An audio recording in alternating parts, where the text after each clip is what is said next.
Bom dia, boa tarde, boa noite, boa madrugada para tu que está aí do outro lado da telinha. Eu me chamo Sabrina de Paula e seja muito bem-vindo ao nosso Dicast, Direito em Podcast. Esse podcast, vocês já sabem, vocês que nos acompanham aqui, a gente traz os assuntos mais variados sobre temas da área jurídica. E hoje a gente está aqui com o Dr. Anderson Rodrigues e o Dr. Evaldo Sena. São nossos convidados de hoje. A gente vai conversar um pouquinho sobre os trabalhos em mediação, em conciliação. O Dr. Anderson trouxe um tema muito interessante, que é o advogado colaborativo. Eu dei a minha pesquisada, só que eu não tenho propriedade muito para falar, então ele vai abordar bem legal esse tema com a gente. Bom, muito obrigada por terem aceitado o convite, por estarem aqui hoje. E sintam-se muito bem-vindos. E aqui é a casa de vocês nesse podcast, dessa 1 hora mais ou menos de conversa. Vou pedir para vocês se apresentarem um pouquinho, para que quem não conhece vocês aí do outro lado da telinha, conheça um pouco do trabalho de vocês enquanto advogados, acadêmicos, enfim. Evaldo, fica à vontade. Não, pela ordem e respeito, meu professor, deixa a palavra com você. Olá, pessoal. Assim, eu sou advogado já há 23 anos, sempre atuei como advogado. Aí até que em 2014 surgiu a oportunidade de fazer um curso de mediação, que foi, digamos assim, um divisor de águas, né? Aí eu fiz o curso de mediação, aí me apaixonei pela mediação e não parei mais. Fui buscando outros cursos, outras qualificações. E em 2018 tive a oportunidade de fazer o bendito curso de advocacia colaborativa, entender qual era a proposta, e sempre procurei, a partir daí, me identificar cada vez mais, me especializar nessa área da advocacia consensual, de entender os métodos autocompositivos, enfim, de lá para cá não parei mais. Eu sou Evaldo Sena, sou advogado também, tinha uma carreira pré-estabelecida na área comercial, trabalhei muitos anos, sou de Santarém, saí de Santarém muito jovem, com 19 anos, fui para Belém. Durante 20 anos da minha vida eu trabalhei na área comercial, já tinha como eu falei, carreira pré-estabelecida, tinha uma boa renda, mas sabe quando você acorda, às vezes eu participava de palestras e via as pessoas falando assim, você ama o que você faz? Eu adorava o que eu fazia, mas amar de fato, eu não amava. Eu tinha vontade, fiz gestão empresarial, fiz pós-graduação e vendas, mas eu sempre tive vontade, sempre tive paixão pelo direito e pela psicologia.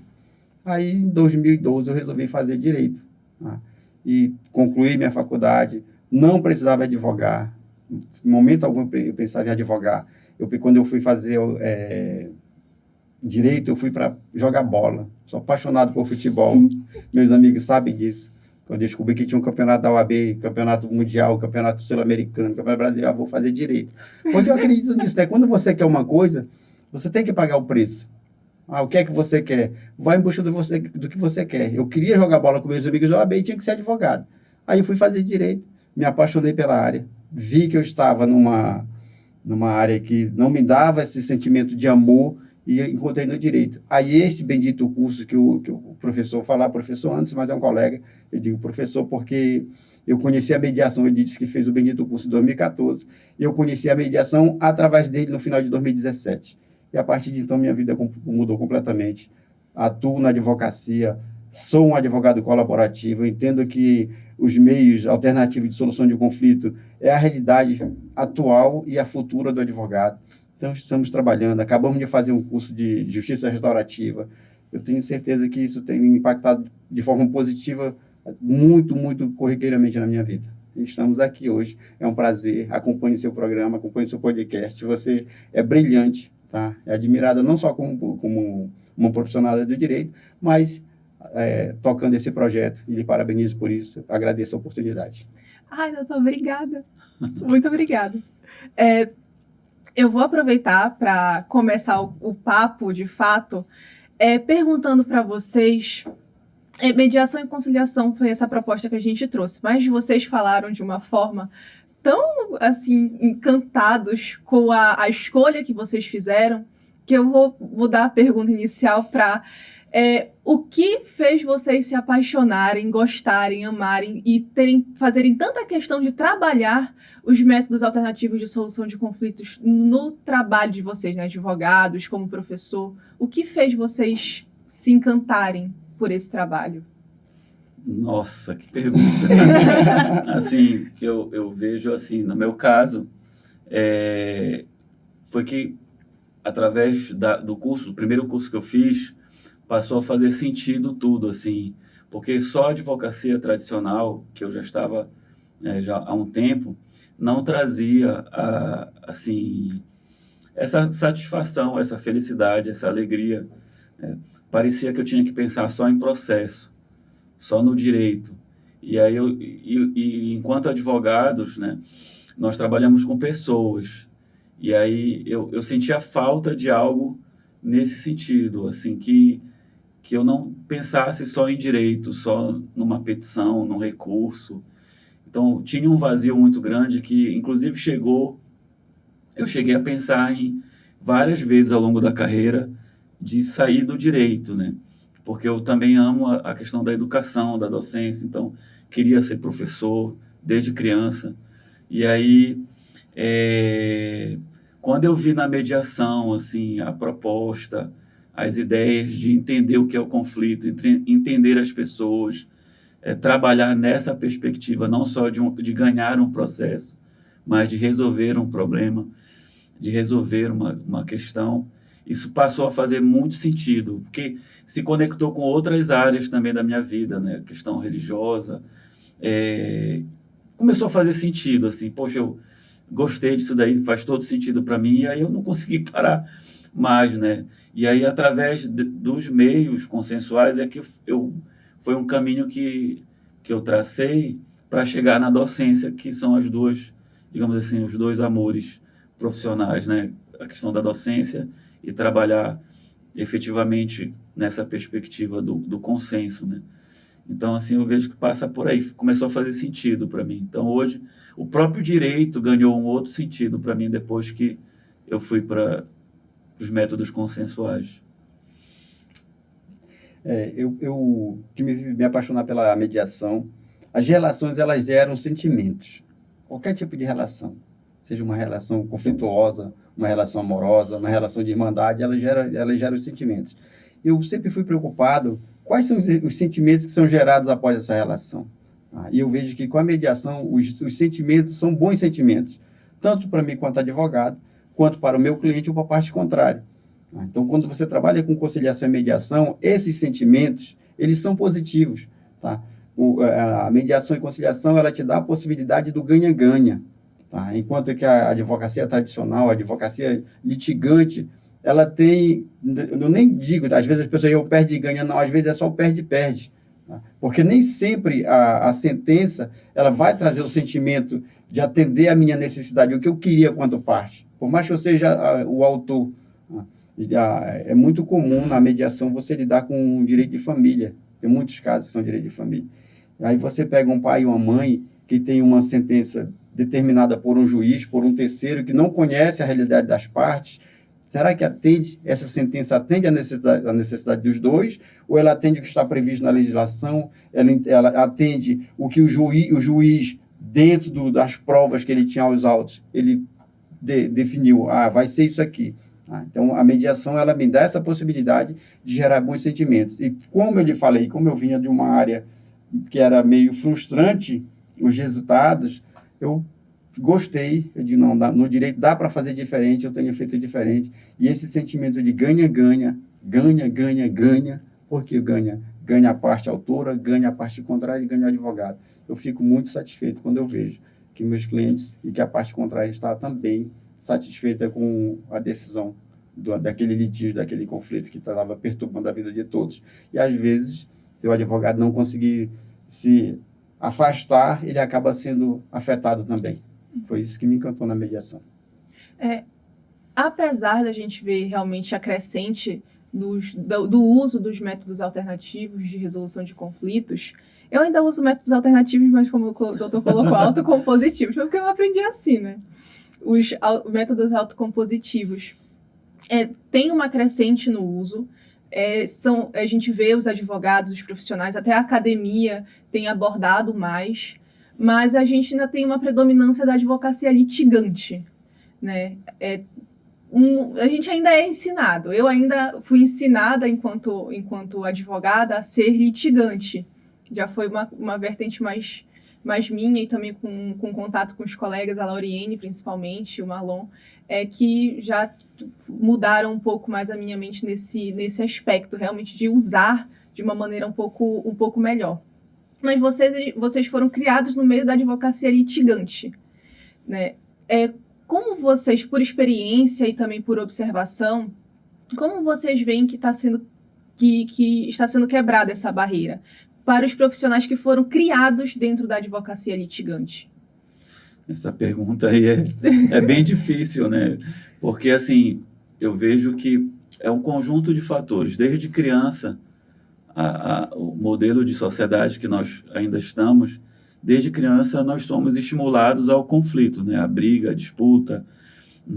E, assim, e aí chega na faculdade de Direito, não é diferente. 99% da grade curricular do curso de Direito é para formar processualistas, pessoas que saibam escrever petições, recursos, e isso talvez seja um ponto que precise mudar. Claro que de 2018, 2019, mais ou menos, o MEC mudou a legislação e começou a determinar que os cursos de Direito no Brasil todo implantassem uma disciplina relacionada aos métodos consensuais, né? Como queiram chamar. E de lá para cá já existe pelo menos uma disciplina, mas a formação ainda é muito do processo, né? Então, e recentemente eu estava conversando com um grupo de alunos sobre isso, que o advogado hoje, eu vejo que a sociedade não quer mais um advogado só processualista que saiba fazer boas petições, assim como antigamente se via que o juiz bom, até eu sou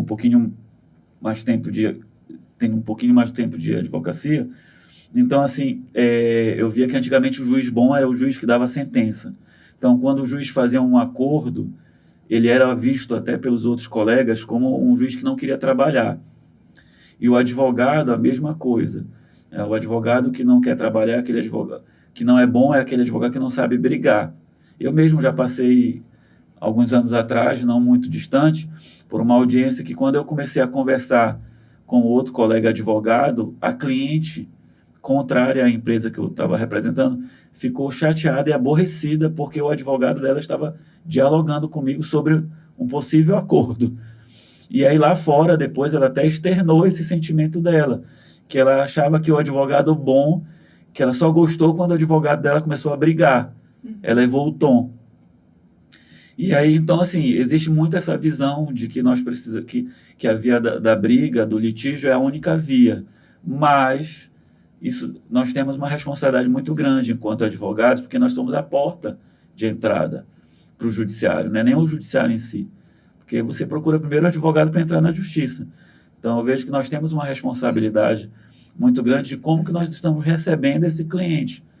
Como é que nós estamos recebendo? Nós estamos jogando mais gasolina no fogo, né? E eu vejo que nós precisamos melhorar esse atendimento do cliente, né? Para poder ver de que forma a gente vai poder... Qual é o método mais adequado, certo? Não, a gente brinca que não é alternativo, porque a ideia de alternativo, que foi construída há um tempo atrás, quando eu estava na faculdade, né, era chamado de métodos alternativos, porque é como se fosse assim, se não der certo aqui, você tem aqui. Na verdade, hoje, pela própria resolução, né, do CNJ, a resolução 125, eles chamam de método adequado. Então, qual é o mais adequado para aquele caso concreto?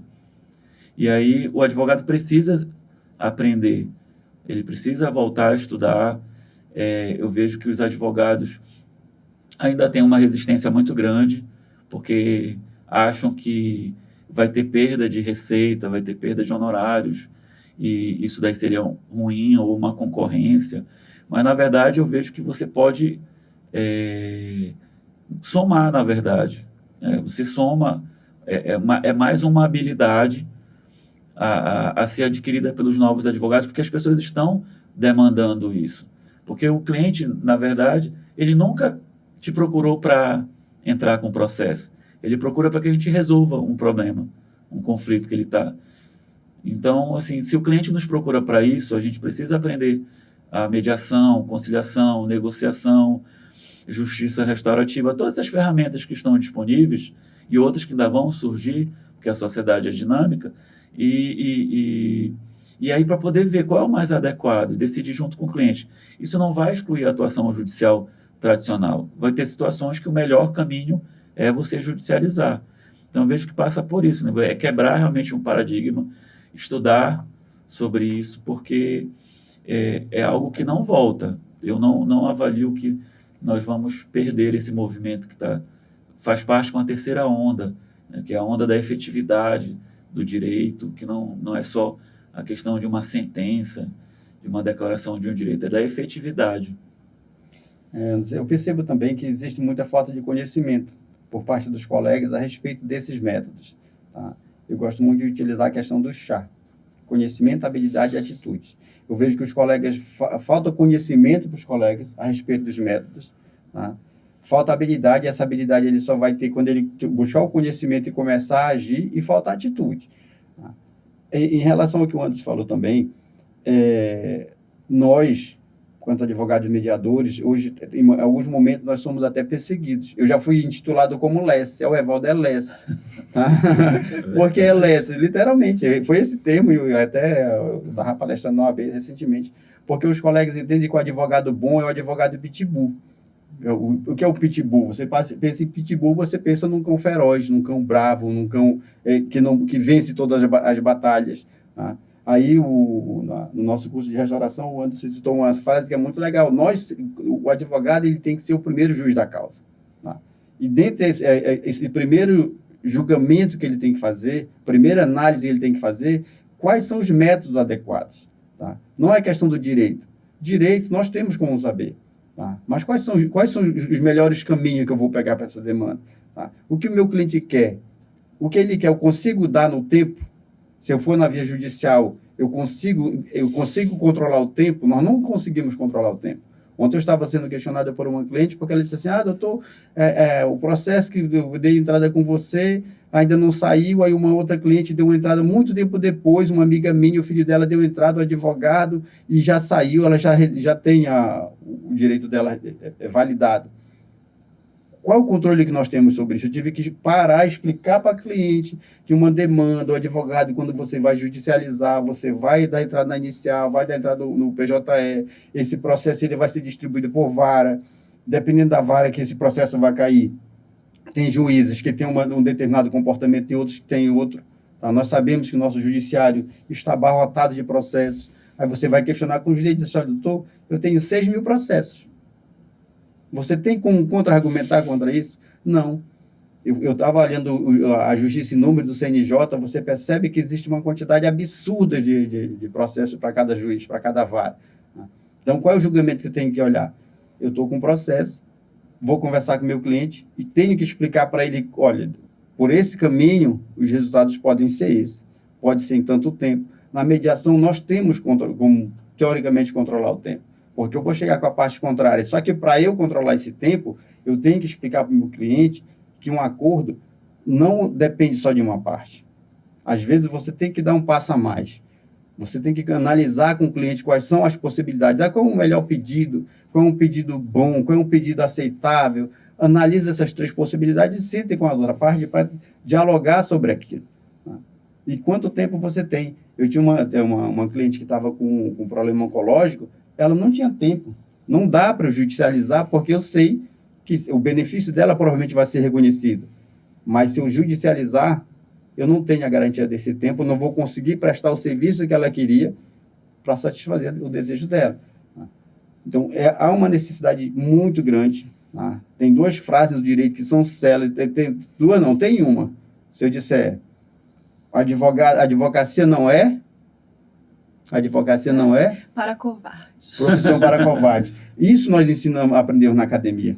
Tá? Uma frase que é icônica, Sobral Pinto, mas nós temos a do Mahatma Gandhi. A função do advogado é unir partes separadas. Então, nós temos que trabalhar. Eu tenho isso como lema para a minha vida, eu trabalho desta forma. Tá? Muitas das vezes, eu estava negociando fui procurado por um cliente que ele estava separando da esposa dele. Tá?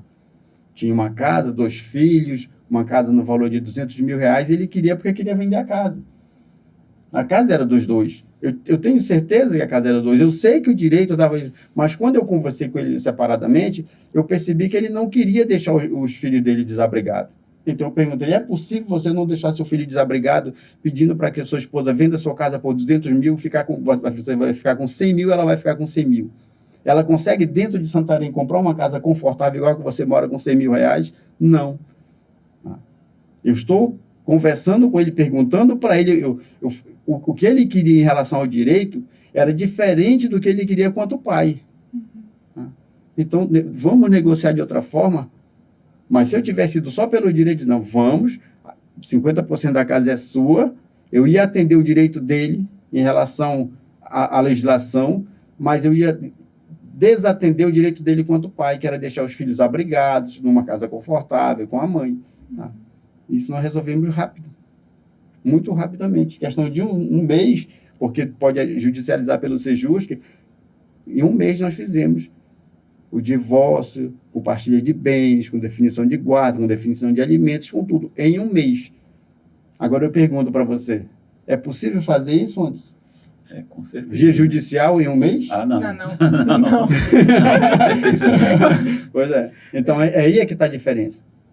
Esse comportamento, esse agir que o advogado, que ainda está na questão da litigância, que precisa estudar, precisa entender, para que as coisas se alterem.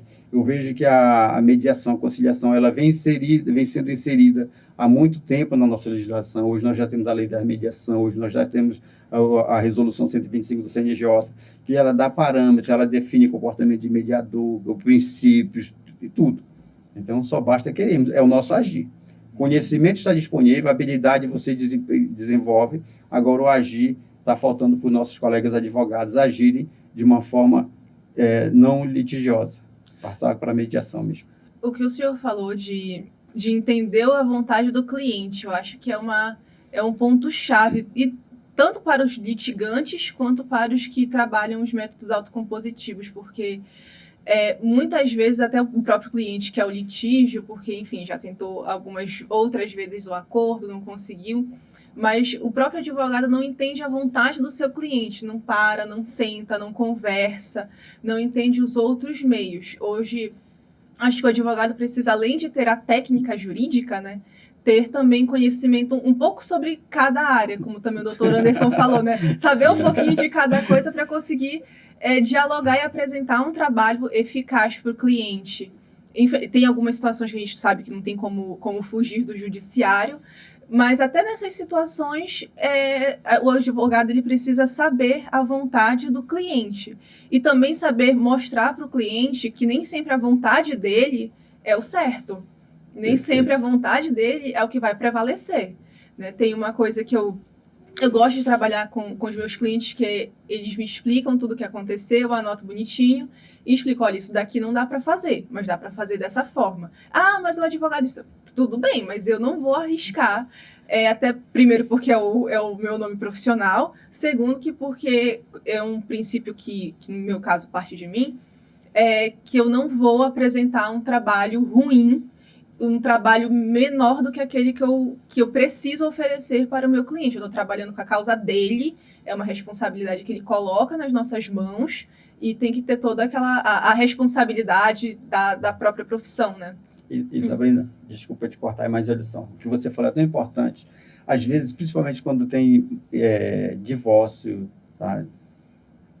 As partes, eu entendi uma cliente que ela disse assim, doutor, ele pode, eu dou o carro, eu dou a casa, eu não quero saber, eu só não dou para ele o divórcio.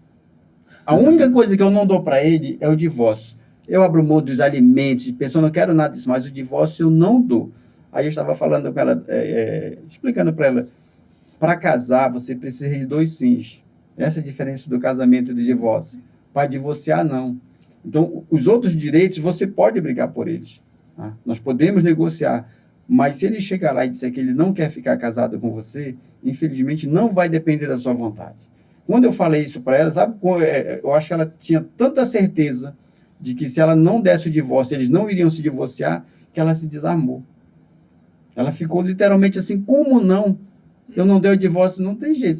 Se ele chegar na audiência, a juíza vai perguntar, se ele não quiser casar, o divórcio é certo.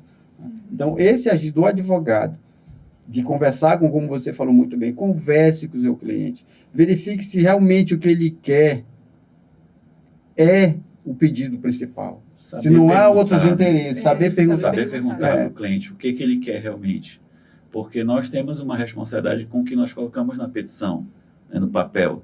Então, às vezes, o cliente chega com todo o calor, toda a raiva, e aí o advogado, às vezes, escreve essa raiva. E aí tu imaginas como é que a outra pessoa vai receber uma petição, quando ela for citada, se a petição vier com toda essa raiva que o cliente está demonstrando. E aí a responsabilidade que nós temos enquanto advogados e advogadas, no sentido de filtrar essa raiva. Porque a raiva é do cliente, o advogado não tem por que tomar para si isso daí e traduzir isso numa petição. É saber realmente perguntar e até orientar o cliente. Se nós usarmos uma linguagem dessa forma, dificilmente você vai conseguir o que você quer. Porque vai causar um efeito no outro de ataque, de violência, de agressividade, né? O pitbull agir com coragem, que o Evaldo bem exemplificou. Eu lembrei de um amigo nosso que ele diz assim, que agir com coragem é agir com coração, que coragem significa agir com coração. Então, na verdade, não é agir com violência. E eu vejo que, às vezes, tem colegas advogados que escrevem petições assim, de 50, 60 páginas, 20, 30, e que tem um monte de coisa ali que quando a outra pessoa lê, é incrível isso. Tem clientes que quando eu atuo na defesa, que quando recebem, eles leem a petição inicial, eles ficam com ódio. Isso reverbera. Se eu te agredir, se eu te ofender, a tendência natural é que você reaja da mesma forma. Então, eu preciso, enquanto advogado, filtrar essa linguagem. Como que a petição vai ser feita? Como que eu vou me comunicar? O que realmente é importante para resolver? Porque senão, o que vai acontecer? Um ciclo, né? Você vai escalar o conflito, que aí as pessoas vão ficar só trocando acusações. Vai ser só troca de acusações e não resolve o direito, não resolve o conflito em si, não trata o conflito. Se você não consegue ainda construir um acordo, mas o que já é possível ser feito? Então, precisa que haja realmente essa virada de chave e entender que nós precisamos atuar de forma diferente para trazer esse resultado diferente para o cliente. Isso não afeta em nada, volto a dizer, Sabrina, não afeta em nada a questão dos honorários, porque o advogado não tem que vender, o nosso produto não é uma petição. Então, o nosso produto passa por nós tentarmos auxiliar aquelas pessoas a resolverem problemas. Então, e você pode resolver de várias formas. Uma coisa importante que o Anderson citou também, em relação à mediação, é o acordo. Às vezes eu vejo os colegas, tá? E até as partes mesmo, vão participar de uma audiência de conciliação e mediação e saem de lá sem acordo. Eu sabia que não ia dar em nada. Acordo, olha aí, é uma audiência, perdi meu tempo. O acordo é uma das possibilidades da audiência de mediação. É uma possibilidade. E aí entra uma outra parte do advogado, de esclarecer para o cliente dele que o fato de sair de uma audiência, você pode passar uma audiência de 1h30, ao meio tempo é 1h30. Mas se você passar 2 horas lá e sair sem acordo, não significa que aquele tempo ali tenha sido desperdiçado. É uma oportunidade que o colega tem até para ouvir quais são os sentimentos da outra parte. Porque quando você consegue abrir um canal de diálogo, você vai para uma audiência de mediação onde que as partes não conseguem nem se olhar. Literalmente, quando começa, doutor, fale, aí o mediador vai conduzindo a mediação, a sessão, e as partes vão, relaxando. E quando você consegue fazer com que elas saiam de uma audiência de mediação, já pensando num ponto de vista diferente da outra parte, olha o que ele pensa, olha quais são os sentimentos, olha o que aconteceu, é bem provável que a audiência na justiça seja muito mais leve. Ou também que naquele momento não tenha sido oportuno para decidir, mas que eles saiam de casa e comecem a refletir. Olha a proposta que ele me fez, não é tão desinteressante assim. E depois os colegas podem, a qualquer momento, isso está na resolução do CNJ e está no CPC também, a qualquer momento, os advogados podem peticionar um acordo. Então, eu falo para os colegas, aproveitem as oportunidades.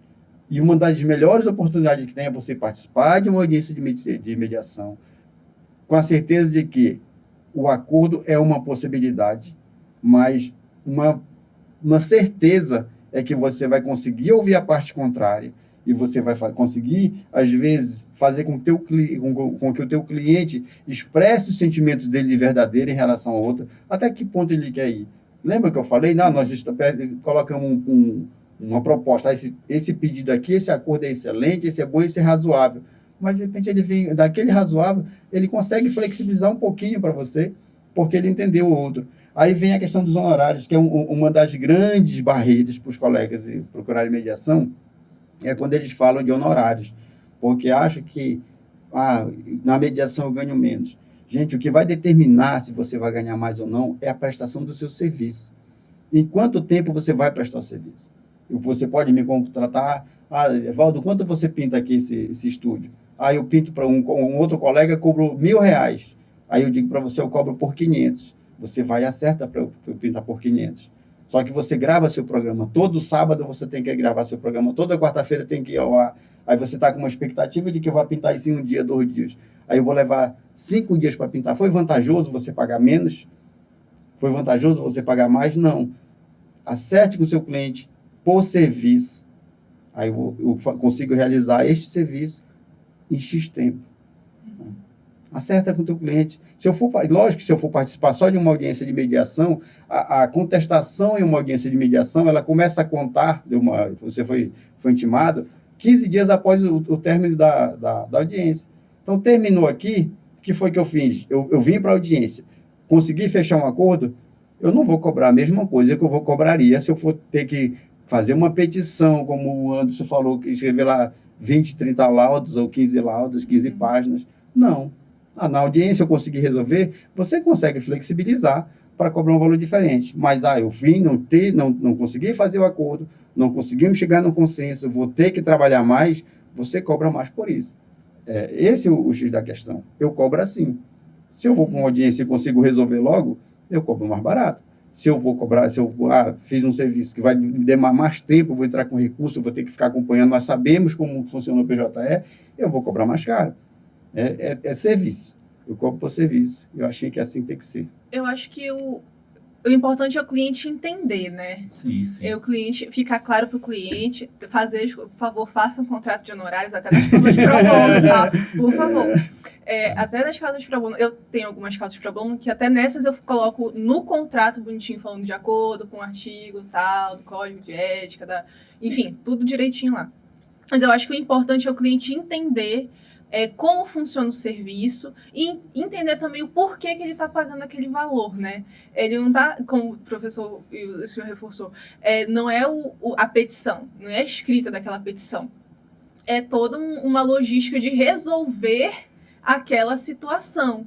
E tem as etapas processuais, explicar, olha, se não der certo daqui, aí vai para execução, se a gente tiver uma sentença improcedente, a gente pode recorrer, e aí vai de tal forma, assim, explicar para o cliente, para ele realmente entender o porquê que ele está pagando aquele valor. E tem uma dúvida que aí eu também aproveito para perguntar para vocês, que eu acho que é do cliente natural, do cliente, tendo o acordo. Eu acho que o principal medo da pessoa é a má-fé da outra parte quando vai fazer o acordo, né? Eu tenho uma situação dessas que a gente ficou, acho que não sei quantas horas na audiência, a gente conseguiu fazer o acordo, conversei com a minha cliente, a gente abaixou valores, organizou tudo bonitinho, o acordo ficou bem, bem feito.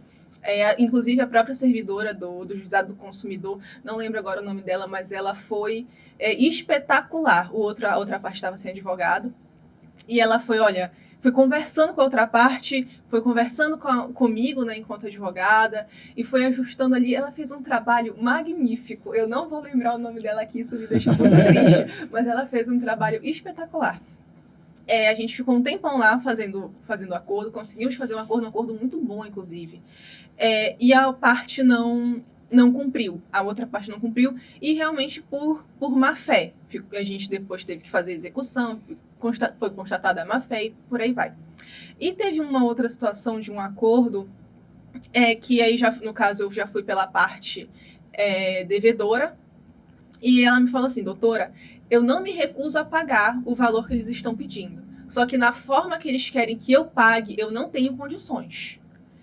Aí tá, já teve proposta de acordo, a gente já fez algumas propostas de acordo, eles não aceitaram, aí eu fui ver as propostas de acordo. De fato, a proposta de acordo, ela não era uma proposta vantajosa para a parte credora. E aí eu pude entender o porquê que eles não aceitaram. Expliquei para a cliente, falei, olha, dessa forma que vocês estão propondo, eles não vão aceitar. De fato, eles não vão aceitar porque não é uma proposta, na verdade, não era nem uma proposta condizente com a realidade da dívida.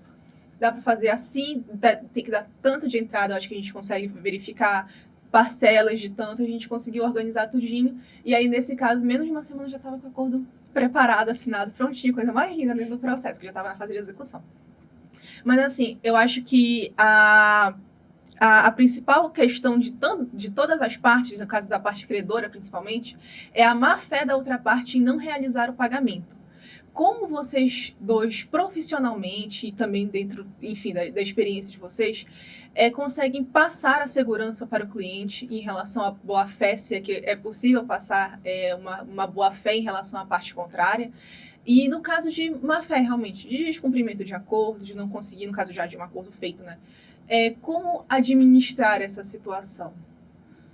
Assim, essa tua pergunta é difícil de te dar uma resposta assim tão simples, né? Porque tem vários fatores. O mesmo risco que tem em relação a uma sentença ao tradicional, né? A questão da má-fé, ela é da condição humana de alguns, né? Então, eu vejo assim, que a gente não deve focar no acordo, acima de tudo. Tem algumas demandas que o principal não é o acordo, certo? Então, existem outras questões que estão envolvidas, né? São os sentimentos, os interesses, os valores, certo? Não valores financeiros, mas os valores para aquelas pessoas. Então, o advogado, o mediador, quem estiver trabalhando, precisa entender isso, certo? Então, não buscar como uma regra, o Evaldo falou há pouco sobre isso, né? De forçar o acordo. Porque, assim, o trabalho dentro da mediação, no caso, ele não é um trabalho de tem acordo, quais são as propostas e pronto. Não é isso. Isso nós já vivemos na audiência de conciliação, certo? Tradicional e tudo mais, que você foca mais na questão dos acordos, que essa é uma das diferenças entre a conciliação e a mediação. A mediação você vai trabalhar identificando outros interesses, como é que é a relação entre aquelas pessoas e tudo mais. E você usa técnicas, existem ferramentas, é um método, certo? Então tem um caminho a ser seguido. Embora haja uma certa informalidade em diferença a uma instrução, uma audiência de instrução normal, então assim, você vai usar essas técnicas, inclusive, por exemplo, você usa ferramentas do teste de realidade, ver se realmente aquela proposta cabe no orçamento daquele devedor, se ele vai conseguir pagar, certo? Se ele não vai conseguir pagar. E aí, em relação a essa questão, poxa, mas se ele não pagar, como é que eu lido? No acordo, você pode estabelecer multas, vai ter penalidade, que isso é uma das perguntas que o mediador pode fazer. Em caso de inadimplência, não que vá acontecer, certo? Mas porque existe a premissa que não vai acontecer. Porque o acordo, quando construído na via da mediação, da conciliação, ele costuma ser um acordo, digamos assim, estruturado pelas partes. Então, as condições em si são as partes que estão tomando decisão na vida delas. Então, eu vejo que passa por aí. Então, se o teu cliente está inseguro e se a outra pessoa vai cumprir, dá um voto de confiança, mas estabelece uma penalidade. Você pode colocar isso daí no acordo, não tem problema nenhum. E aí a outra pessoa vai entender também. É interessante porque teriam várias histórias aqui para contar sobre isso, né? Que a pessoa fica... Mas eu te digo assim, que os números, por exemplo, a nível de TJPA, são muito favoráveis em relação à efetividade de pouca execução dos acordos feitos via mediação /conciliação. Então, assim, tem juizados, tem sejusques, que esses números chegam a 90% de efetividade, de cumprimento, porque não é só o acordo em si, existe todo um trabalho do mediador, do conciliador, em relação à comunicação, como que as pessoas estão se comunicando. Esse acordo, ele é viável para as pessoas? Realmente vai acontecer? Eu lembro de um caso que eu atuei como mediador, que era uma dívida, e o senhor estava devendo uma companhia, uma empresa. E aí a empresa disse, você tem que pagar essa dívida, certo? E aí a nossa proposta é essa aqui, você pagar R$60, R$100 por mês, uma coisa assim, durante 5 anos. E aí o senhorzinho lá, para ele era muito caro ele não ficar com o nome dele sujo. Então esse era um valor para ele. E ele estava disposto a aceitar o acordo, porque a empresa, certo, usando uma linguagem, certo, sabendo que havia uma diferença ali de entendimento, usando uma linguagem mais assim impositiva, uma lábia maior, disse, não, você está devendo, está aqui, tem um documento dizendo que você deve. E ele estava quase disposto a aceitar esse acordo. E aí, na mediação, eu levei para uma sessão separada, individual, que chama cálculos, né? E aí eu fui fazer com ele um teste de realidade. Quanto é que o senhor ganha? Eu ganho tanto. O senhor mora de aluguel ou casa própria? Aluguel. Quanto é que dá o seu supermercado? Eu fui fazendo a conta. Quanto é que dá a conta de energia atual? Essa dá tanto. O senhor acha que consegue incluir mais essa dívida aqui? Aí ele, eu não tinha pensado nisso, mas é porque eu não queria ficar com o nome sujo e tal. Disse, não, mas existe o direito, né? E aí você pode consultar uma defensoria pública, ou então um advogado, para poder lhe orientar em relação a isso, porque nós, mediadores e conciliadores, não vamos, certo, dar consulta jurídica, até porque não é obrigatório você ser da área jurídica para ser um mediador, para ser um conciliador. Então, não existe esse pré-requisito de ser da área do direito. Então, é entender isso daí, o que é execuível, certo? O que é possível fazer. E se houver descumprimento, eu compreendo que ainda haja uma animosidade, você conversa com as pessoas. Eu compreendo que ainda seja muito difícil vocês confiarem um no outro, mas vamos experimentar. Se não houver o cumprimento, você estabelece uma multa, não tem problema nenhum. Tudo é possível ser fixado ali, tudo que for disponível é possível ser colocado no acordo, porque é a vontade das partes.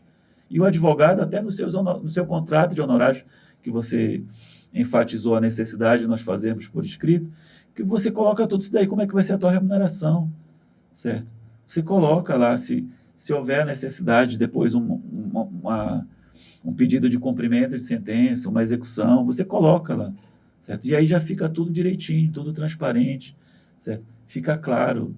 Então, assim, os resultados, quando passa pela sessão realmente feita por um mediador, por um conciliador, não só aquele que só pergunta se tem acordo ou não, os resultados têm se tornado bem eficazes. É engraçado também, Anderson, eu gosto de advogar para os dois lados. Não para os dois lados da minha cliente me procura, eu vou ver, não. Mas eu gosto de imaginar o seguinte, eu estou sendo contratado pela parte contrária. O que eu faria? Como eu agiria? Já para tentar pensar qual seria a defesa. Tá? E em cima do que o Anderson falou, tem um caso muito interessante.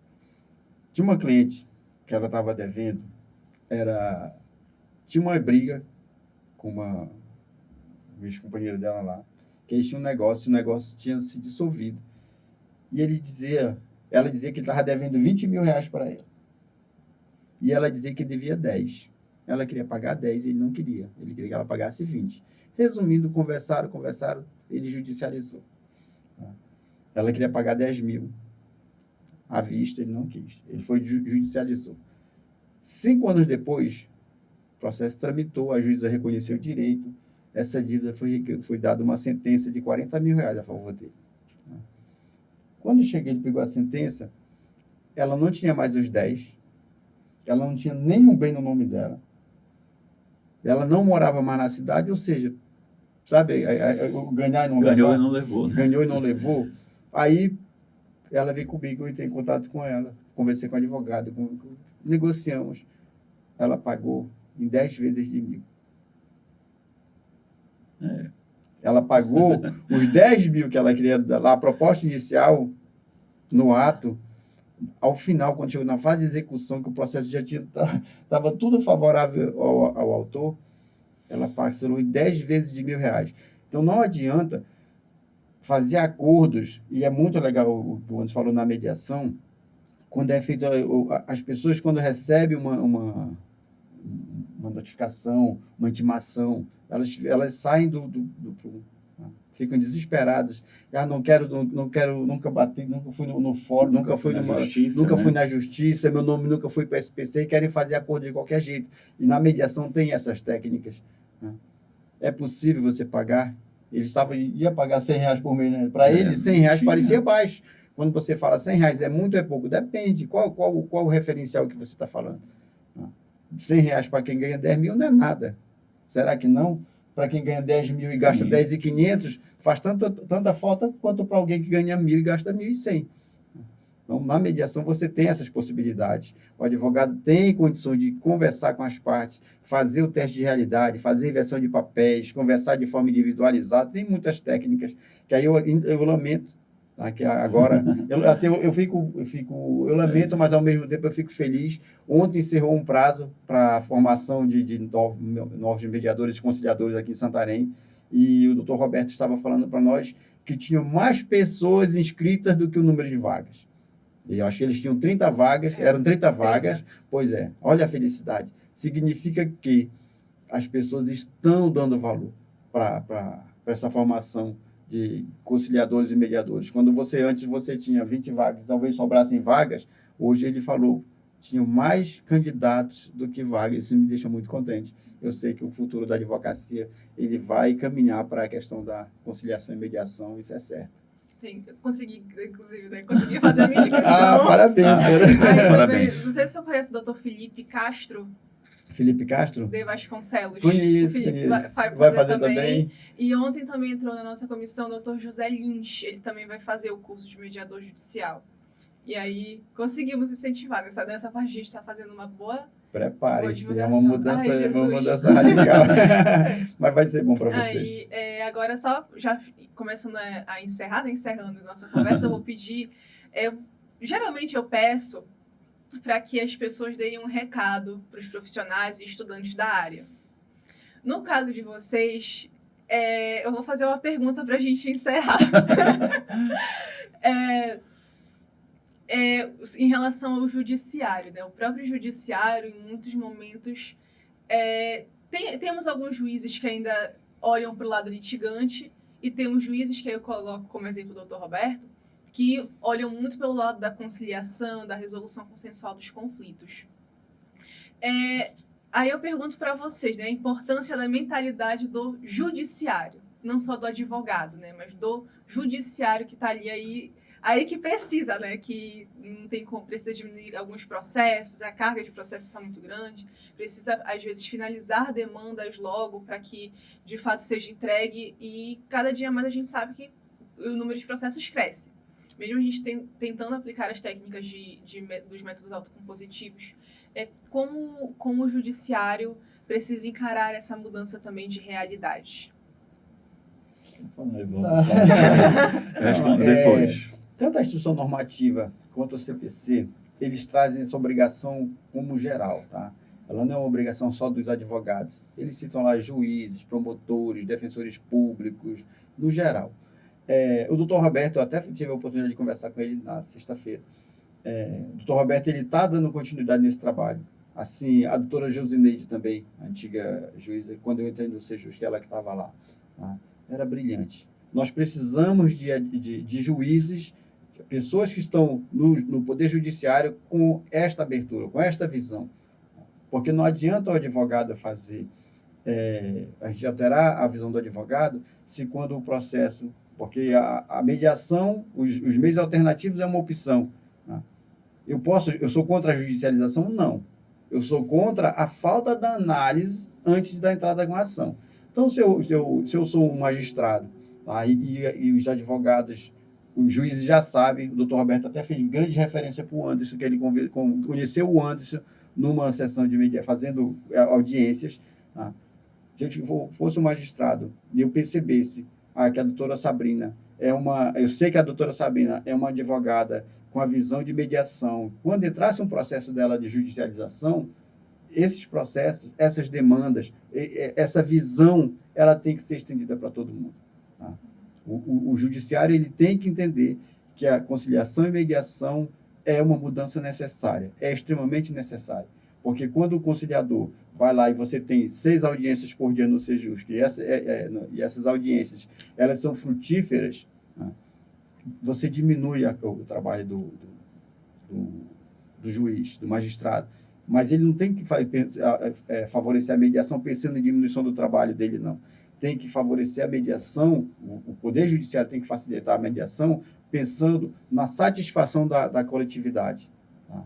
Sociedade, Poder Judiciário e os operadores de direito como um todo. Esse é o meu pensamento. Eu acho que é assim que o Judiciário tem que agir.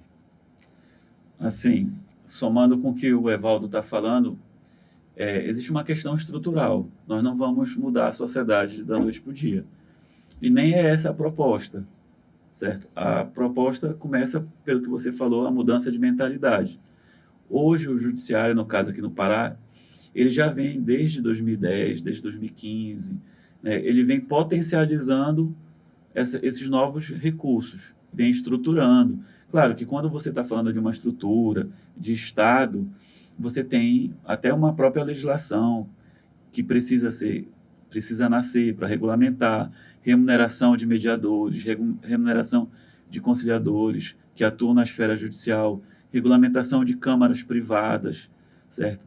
Que também está previsto na lei de mediação, que precisa haver essa parceria também com a iniciativa privada. Então, o judiciário ele vem se estruturando, vem mudando essa mentalidade. Eu vejo que já houveram avanços significativos, tem diversos juízes. Aqui em Santarém, não querendo puxar a sardinha para vocês, mas eu vejo que Santarém, para mim, é uma referência. Desde o trabalho que a doutora Josineide, que eu tive a oportunidade de conhecer aqui, estava à frente do Sejusc que fazia, e eu olhava o brilho nos olhos dos alunos. Evaldo foi aluno de uma das primeiras turmas. Então, assim, o quanto que essas pessoas se engajavam, não só pela mediação, estavam também encantados e encantadas pela justiça restaurativa. Então, parceria com outras instituições, a Universidade Federal, certo? Buscando parcerias com a OAB, que eu vejo que agora está crescendo bastante, né? Então, eu vejo que o judiciário está abrindo vários leques, certo? Ele vem, através do NUPEMEC, dialogando com universidades, dialogando com grandes empresas, que são empresas que têm grandes demandas, bancos, companhias de telefone, né? Então, assim, isso tudo não dá para mudar da noite para o dia. Então, eu vejo que o judiciário já vem apresentando. O doutor Roberto chegou em Santarém, também retomou o trabalho que a doutora Josineide já tinha deixado aqui, né, plantado. Então, isso tem trazido já bons frutos. Eu já vejo, de novo, voltar a crescer o número de pessoas interessadas em fazer o curso de mediação, porque eu lembro que em 2019, algumas turmas, porque eu também sou instrutor de mediação pelo TJ, e aí eu lembro que algumas turmas estavam tendo dificuldade de formar turmas, estava faltando aluno. E aí veio a pandemia, certo? E agora nós estamos retomando o primeiro curso presencial de Santarém, que começa segunda-feira, não é isso, Evaldo? Segunda-feira. Então, assim, está retomando isso daí. Então, é muito importante que realmente o judiciário, os novos magistrados, se permitam mudar. E não é só aqui em Santarém, certo? Belém também tem juízes que levam essa bandeira, certo? Tem diversos profissionais. É o servidor que precisa entender o que ele tem que atender de forma diferente, não só o advogado, mas também o usuário que vai lá pegar a informação. Isso vem acontecendo aos poucos. Não adianta eu achar que vai transformar da noite para o dia. Então, passa por uma série de questões. Você se permitir mudar, entender reconhecer a tua humanidade, certo? Então, que nós somos, podemos ser diferentes, mas temos em comum a nossa humanidade. Então, o judiciário, aquela advocacia mais beligerante, certo? Mais rígida, foi útil, foi necessário, foi o que foi possível ser feito há um tempo atrás. Mas hoje existe um outro movimento que ele não volta. A própria legislação tem o CPC, Lei de Mediação, a reforma da CLT, traz a obrigatoriedade de utilizarmos os métodos autocompositivos. Então, não precisa ter resistência em relação a isso, porque essa onda não volta, não tem como voltar. Então, eu vejo que o judiciário é um grande parceiro, a advocacia precisa entender isso, que também ela é uma grande parceira. A advocacia tem uma responsabilidade muito grande em relação a isso, certo? É muito importante que a OAB Santarém, através da comissão e a presidência do Ítalo, certo? Com a doutora Pânisa e você na comissão de mediação, estejam capitaneando isso, dialogando com as outras comissões, oferecendo cursos para os advogados. Não é transformar os advogados em mediadores, mas é qualificar, levar conhecimento para que os advogados e advogadas consigam adquirir conhecimento a respeito dessas novas metodologias, para que eles possam dar uma prestação de serviço mais bacana, mais satisfativa para os seus clientes. E isso contagia, vai contagiando, porque da mesma forma como se eu te ofendo, a tendência é que você retribua a ofensa. Se eu te trato bem, se eu te respeito, a tendência é que você me respeite também. Então, eu vejo que passa por aí. Não é uma questão de acreditar, é uma questão de reconhecer que isso daí está acontecendo, né? Então, nós estamos estudando, aprendendo, e o conhecimento ninguém tira. Não tem como tirar da minha cabeça o que eu já estudei sobre isso. Então, não é uma questão de eu acreditar hoje numa bandeira e não acredito mais amanhã. É que o conhecimento está aqui, então não vai sair. Então, as pessoas estão estudando, estão se especializando, já existe curso de mediação para atuar em processos de demanda de saúde, demanda empresarial, demanda de conflitos fundiários e agrários, certo? Então, não tem como voltar. Então, o TJ, junto com a OAB, são grandes parceiros em relação a isso. O Ministério Público também. Existe núcleo, certo, que trata dessa política, porque se tornou uma política pública, certo? Então, todos os operadores do direito, como a gente diz, precisam se envolver com isso. Existe um movimento de justiça restaurativa este ano, que daqui a pouco você vai conversar, também que está estimulando a utilização dentro das escolas. Não dá para pensar em conflito, em uma sociedade mais interessante de estar presente, se nós pensarmos que o judiciário é o único local. Então, nós precisamos levar isso para as escolas, para as empresas, para as nossas famílias, certo? Então, eu vejo que isso daí talvez seja o caminho por aí, né? Não pensar, não enxergar que só o judiciário é capaz de me oferecer essa solução. Muito obrigada, doutor Evaldo, doutor Anderson, pela conversa, pelo papo, por se disporem a estar aqui hoje. Obrigada para você também que nos acompanhou até aqui. Não se esqueça de se inscrever aqui no nosso canal, de acompanhar as nossas redes sociais e de também conhecer os outros trabalhos da Vox, o VoxCast e o Na Proa. E, claro, acompanhe aqui o Dcast, tá bom? Eu sei que tem muita gente que está acompanhando aí que não se inscreveu e não dá like aqui no vídeo. Então, se inscreve, dá like no vídeo e divulga também, porque a conversa é muito boa. Muito obrigada mais uma vez vocês dois e a gente se vê na próxima semana. Um grande beijo. Tchau, tchau. The future is now.